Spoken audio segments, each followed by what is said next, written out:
Siga-me no Instagram. Obrigado.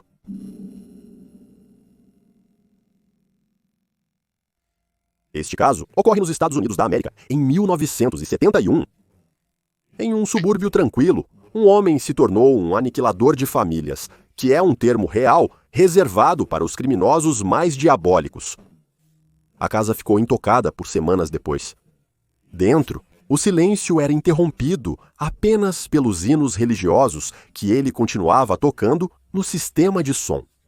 Fotografias espalhadas pela casa mostravam uma típica família americana, vivendo o sonho americano. Até que o perpetrador destruiu sua própria família e cortou seu rosto de todas as fotografias para preservar sua liberdade. Ninguém sabia para onde ele foi ou quem ele se tornou. Isso foi até ser descoberto quase 20 anos depois, e por um estranho acaso do destino. Conheça John Emil List. John nasceu em Bay City, Michigan, em 1925. Ele era filho único e foi criado em uma rigorosa casa luterana. John foi descrito como um menino quieto e meticuloso que encontrava conforto na ordem e na devoção religiosa. Ele mantinha-se para si mesmo e raramente saía da linha. Quando a Segunda Guerra Mundial começou, John se alistou no Exército dos Estados Unidos como técnico de laboratório.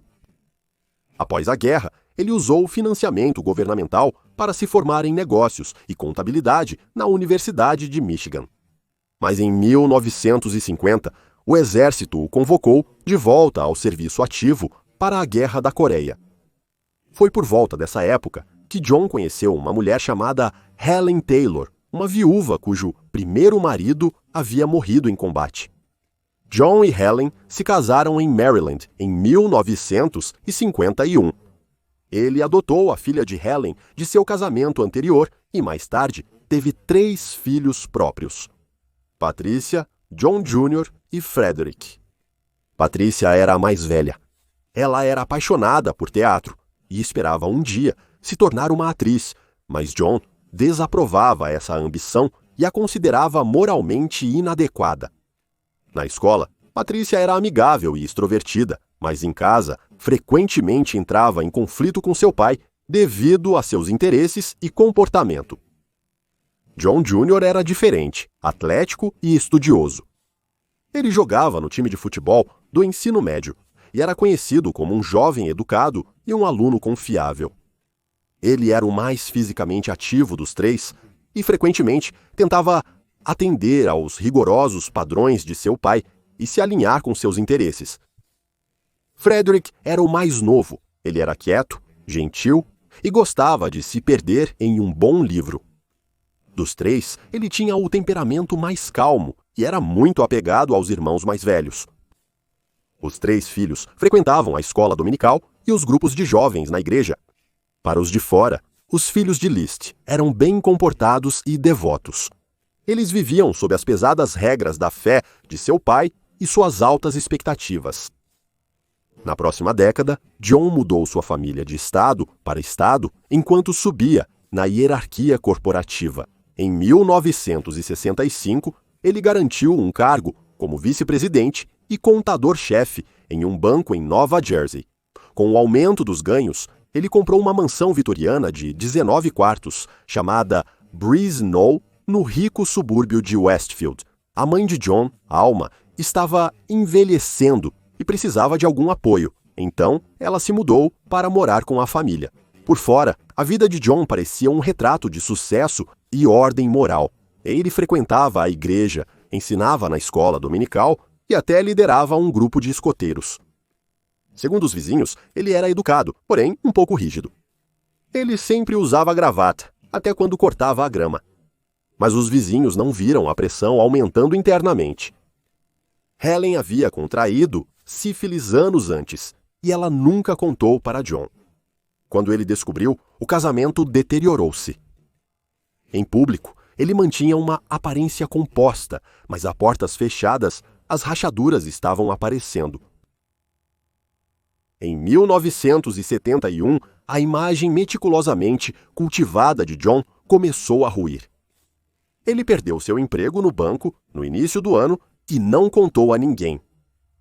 Todas as manhãs, ele vestia seu terno e saía de casa como se fosse trabalhar, quando, na verdade, passava seus dias sentado na estação de trem, lendo jornais e evitando suspeitas. As contas se acumulavam em casa. Ele estava atrasado aproximadamente $11.000 na hipoteca de sua mansão. Por qualquer padrão, essa é uma quantia enorme, mas especialmente naquela época. Ajustado pela inflação, isso é cerca de 88 mil na moeda de hoje. Ele havia feito uma segunda hipoteca para se manter à tona, mas mesmo assim, isso já não era mais suficiente e seu orgulho não o deixava admitir a derrota ou aceitar ajuda. Ele acreditava que pedir ajuda ou depender de assistência social traria desonra ao nome da família. Depois de um tempo, John começou a ver sua situação como desesperadora. Ele estava convencido de que o fracasso destruiria não apenas o estilo de vida da família, mas também a sua integridade espiritual. Mas não apenas isso, a condição de Helen piorou as coisas. Ela estava cada vez mais doente e retraída. Ela passava muitos dias na cama, sofrendo de dores de cabeça e depressão, e usava álcool para aliviar a dor. John tinha que cozinhar e administrar a casa além de seu desemprego secreto. Durante as poucas aparições públicas, ela até o humilhava. Ela costumava mencionar como seu primeiro marido era sexualmente favorável. Ela não frequentava mais a igreja, e para John, a ausência dela do culto era um sinal de declínio moral. Devido ao seu dogmatismo rígido, ele acreditava que a alma dela estava em risco, ou ao menos foi o que ele afirmou posteriormente. As crianças também estavam abraçando as liberdades da época de maneiras que alarmaram seu pai conservador. Patrícia se apaixonou por atuação e teatro. John achou isso profundamente inapropriado. Ele temia que ela abandonasse sua fé e corrompesse seus irmãos mais novos. Então começaram a circular rumores de que Patrícia estava pesquisando bruxaria, seja para chiar a escola ou por curiosidade pessoal. Novamente, na visão de mundo de John, isso era um sinal de perigo espiritual. Ele a confrontou sobre seus interesses e se tornou cada vez mais obcecado com o comportamento dela. Ele uma vez a pegou fumando e reagiu com fúria. As roupas modernas, a música, a independência, tudo isso fez John sentir que a estrutura moral de sua família estava se desintegrando diante de seus próprios olhos, e a família podia ver que isso estava afetando ele. Supostamente, Patrícia disse, meio brincando, a um professor que seu pai poderia matar todos eles, e tragicamente ela estava certa. John já estava pensando nessa linha. Ele acreditava que sua família estava se afastando demais dos valores que ele prezava. Ele começou a ver a morte como a única maneira de salvá-los. Um psiquiatra descreveria mais tarde o pensamento de John como fixado e inflexível, mas John via isso como clareza. Ele se convenceu de que Deus entenderia o que ele estava prestes a fazer, e então ele tinha que ir trabalhar. Ele planejou tudo em detalhes. Ele garantiu que escolas e empregadores acreditassem que eles visitariam parentes no início de novembro. Ele cancelou as entregas para casa, incluindo leite, jornais e correspondências. Ele até verificou que a mãe de Helen não estaria visitando como esperado. Na primeira semana de novembro, todas as preparações estavam completas.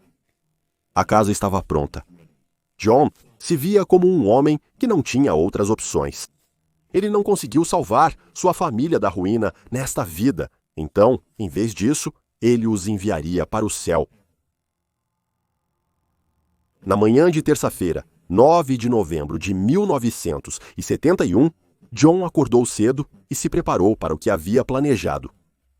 Ele ajudou seus filhos a se prepararem para a escola e os enviou como de costume.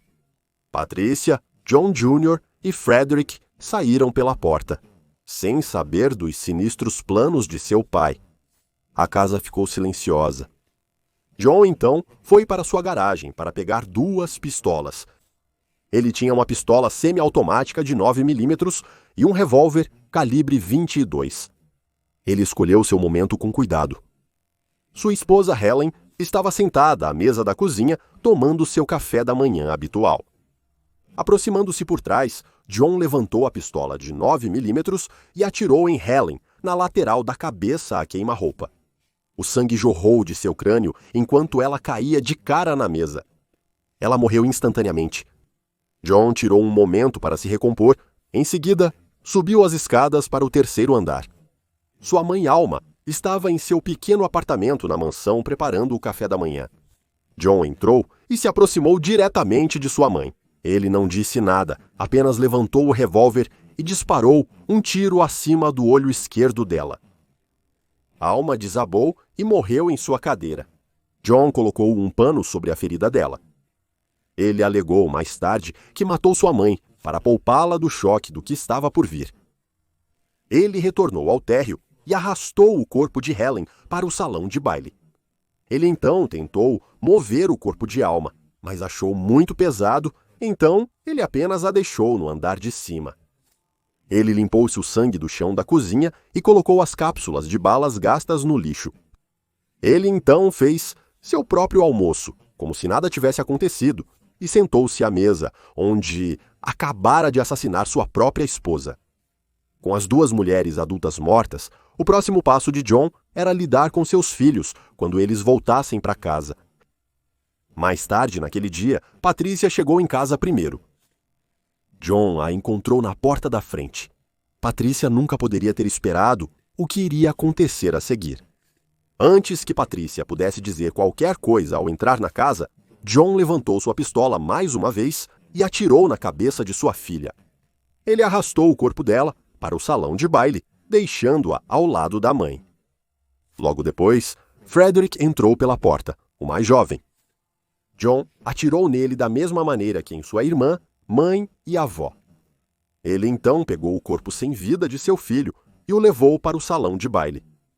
John Jr. estava na escola à tarde e tinha uma partida de futebol. John dirigiu até a escola e assistiu ao jogo da lateral do campo. É um pensamento arrepiante, sabendo que o resto da família acabou de sofrer um fim brutal. Ao fim do jogo, ele ofereceu carona ao filho para casa. Os dois entraram no carro e começaram a dirigir de volta para a mansão. Eles entraram na casa. Em algum momento lá dentro, John tirou a pistola e atirou em seu filho. Porém, diferente dos demais, John Jr. não morreu na hora. Havia sinais de uma ligeira luta, mas John disparou repetidamente, atingindo-o com várias balas até que ele parou de se mover. Ele acabou atirando no peito e no rosto do filho, e, inevitavelmente, seu corpo foi adicionado à fila no salão de baile. Às 5 da tarde, John havia assassinado 5 membros de sua família. Ele arrumou os corpos em sacos de dormir sob a claraboia original de vitral Tiffany. Na prática, ele transformou sua casa em um túmulo. O que se seguiu foi um ritual arejado e sinistro. Ele abaixou o termostato para retardar a decomposição. Em seguida, ele ajustou um rádio para tocar música religiosa por todo o sistema de intercomunicação, e então as luzes foram apagadas. Ele escreveu uma carta para seu pastor, com 5 páginas, na qual descreveu suas ações. Ele alegou que sua família havia perdido a fé e eles estavam caindo em corrupção. Ele também disse que não podia deixá-los enfrentar a vergonha da ruína financeira. Ele acreditava ter salvado eles da condenação. Antes de assinar a carta, ele pediu perdão e explicou que pretendia desaparecer. Em seguida, ele procedeu para assinar a carta e deixou-a em sua mesa. John, então, removeu todas as fotografias dele da casa. Essa ação, em particular, foi meticulosa.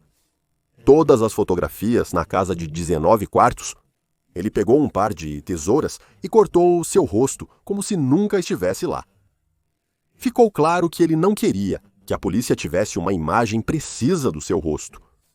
Agora, depois disso, alguns acreditam que ele foi embora imediatamente, mas outros pensam que ele dormiu na casa naquela noite com os corpos dentro de casa.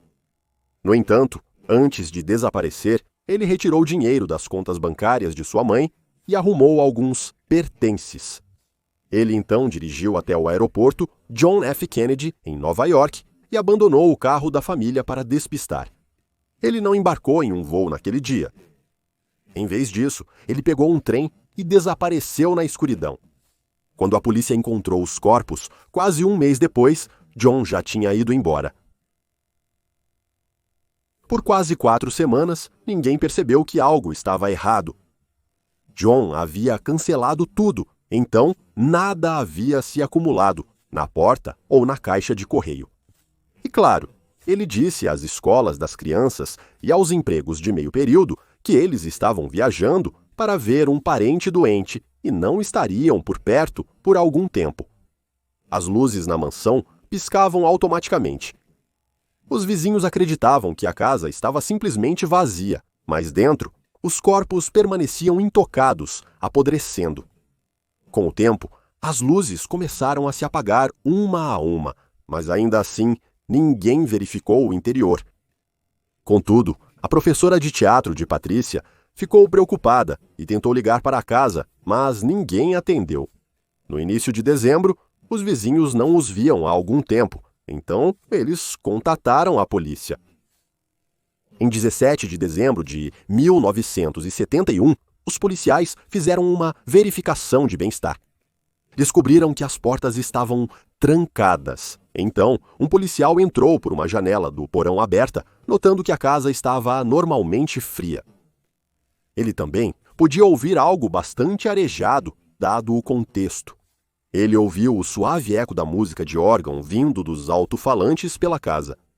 E então o cheiro o atingiu. O som era acompanhado por o cheiro de decomposição espesso no ar. No salão de baile, a polícia descobriu os corpos de Helen, Patricia, John Jr. e Frederick, cada um deitado em um saco de dormir com um tiro na cabeça. No andar de cima, encontraram Alma morta em seu apartamento. Eles acharam um bilhete, alertando para não tocar em nada e ligar para o pastor da família. O FBI foi então chamado para auxiliar no que se tornaria uma das maiores caçadas a fugitivos da década. Os agentes rastrearam John até o aeroporto John F. Kennedy. Lá, eles encontraram o carro da família abandonado em um estacionamento de longa duração e rapidamente descobriram que isso foi deixado lá para enganá-los. Não havia transações de cartão de crédito, nenhum pedido de emprego em seu nome e nenhum rastro de papel. E a única imagem que a polícia poderia usar era de um passaporte antigo e um anuário escolar desbotado. Havia quase nada para se basear. Os investigadores distribuíram cartazes de procurado por todo o país. Dicas chegaram, mas não revelaram sua localização. Como você pode imaginar, em pouco tempo, o caso esfriou. Os meses continuaram passando, e então os anos. O FBI arquivou 10 volumes de avistamentos e pistas falsas. Alguns sugeriram que ele havia fugido para o Canadá. Outros afirmaram que ele estava vivendo como um andarilho na Califórnia. Um informante até especulou que ele era o infame sequestrador conhecido como D.B. Cooper. Mas essa teoria foi investigada e foi descartada. Então, para onde John foi? Bem, John construiu uma nova vida. Ele viajou para Michigan e depois para o Colorado. No início de 1972, ele criou uma nova identidade, sob o nome de Robert Clark. Ele começou como cozinheiro na região de Denver e depois se mudou para o centro, onde encontrou trabalho como preparador de impostos. Pouco depois, ele se juntou a uma igreja luterana e se voluntariou para levar os membros idosos ao culto. Ele mantinha-se reservado e nunca falava sobre o passado.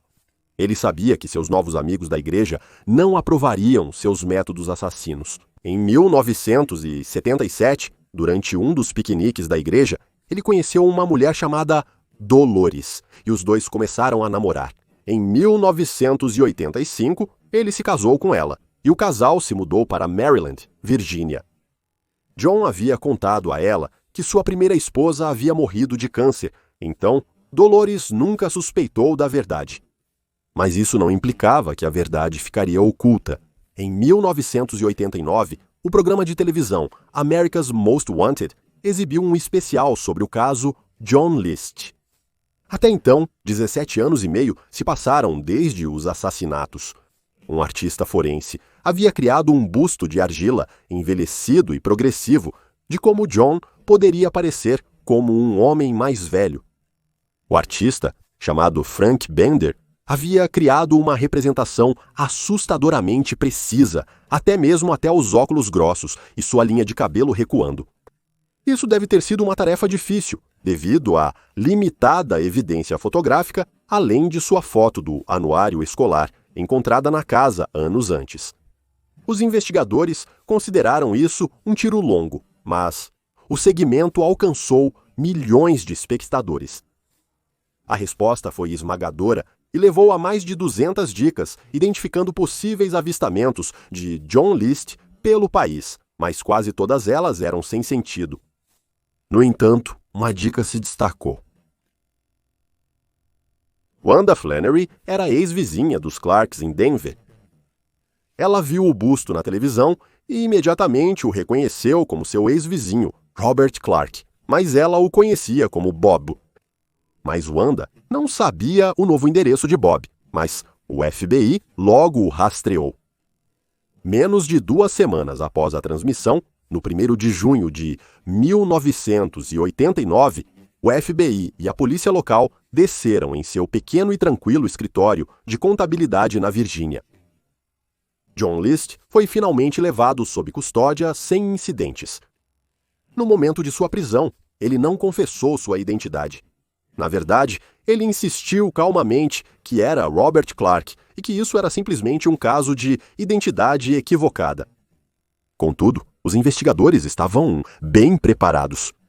Eles obtiveram impressões digitais deste Bob Clark e em poucas horas eles as compararam com uma antiga impressão militar de John List. O pseudônimo foi finalmente revelado.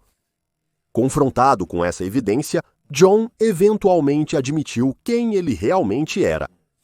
Ele foi extraditado de volta para New Jersey para enfrentar a justiça pelos assassinatos.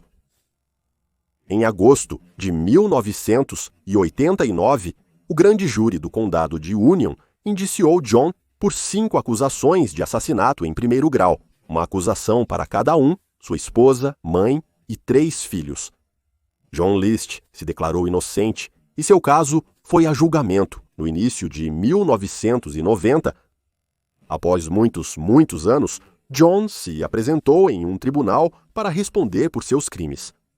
Nesse ponto, ele era um homem de 64 anos de fala mansa e ex-professor de escola dominical, e estava sendo acusado de massacrar toda a sua família a sangue frio.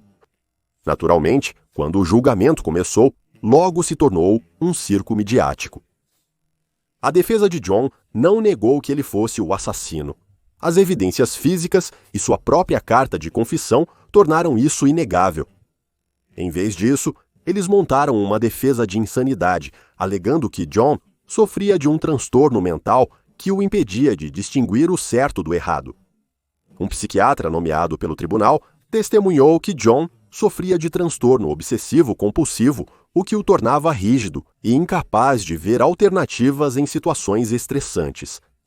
De acordo com este psiquiatra, as fervorosas crenças religiosas de John, combinadas com seu transtorno de personalidade e seu desespero financeiro, criaram um estado mental no qual ele sentia que não tinha escolha a não ser assassinar toda a sua família. Eles então apontaram para sua longa história de comportamento consciente, respeitador da lei e de profunda fé. Eles usaram isso como evidência para afirmar que ele não era um homem violento por natureza, mas um homem quebrado que simplesmente estourou. Os promotores, no entanto, argumentaram fortemente que John List sabia exatamente o que estava fazendo e que isso era homicídio em 1º grau, puro e simples. Eles enfatizaram o nível de planejamento e execução fria e calculista. John teve meses para reconsiderar e ele não o fez. Ele atirou em suas vítimas pelas costas, sem aviso, e tomou medidas para evitar ser capturado. O promotor do condado de Union testemunhou que os crimes de John não foram o resultado de um estalo incontrolável, mas sim um ato calculado por um homem que queria se livrar do que ele considerava serem fardos. A acusação lembrou o júri de como John List fechou suas contas bancárias, arrumou a cena do crime e continuou normalmente no jogo de futebol de seu filho.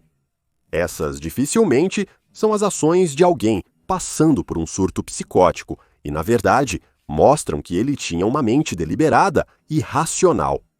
Mas a prova mais condenatória veio do próprio John, a prova da carta de confissão de John para seu pastor. Nessa mesma carta, John detalhou seu motivo com grande detalhe, reclamando sobre problemas financeiros, decadência moral e admitindo explicitamente: eu os matei para salvá-los do mal. A carta deixou clara a premeditação.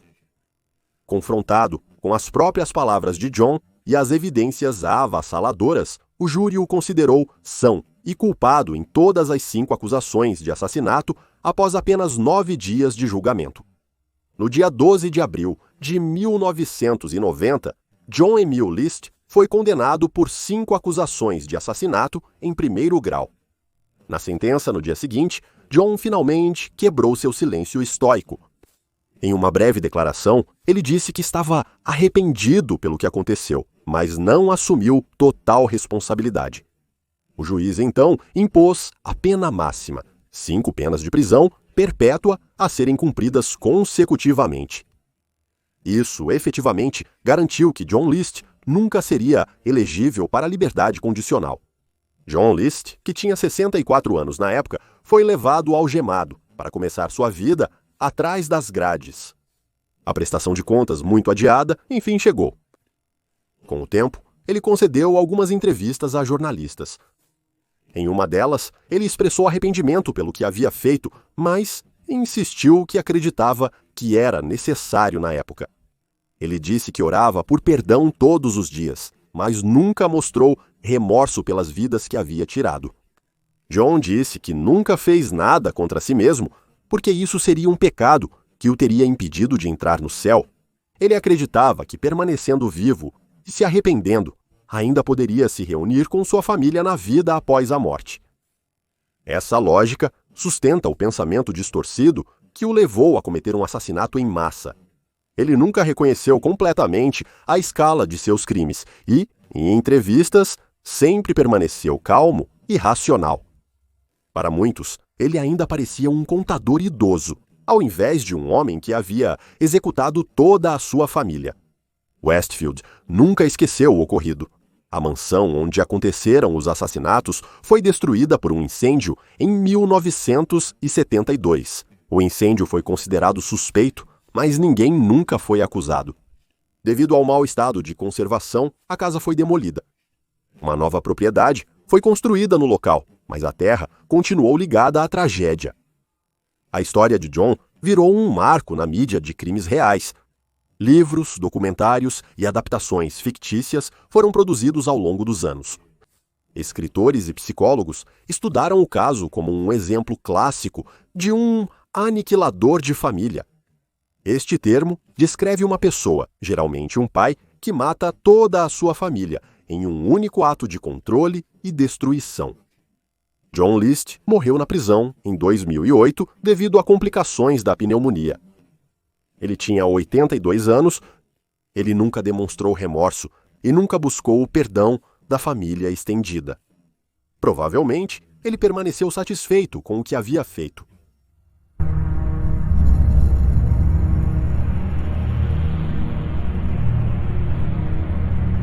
Obrigado.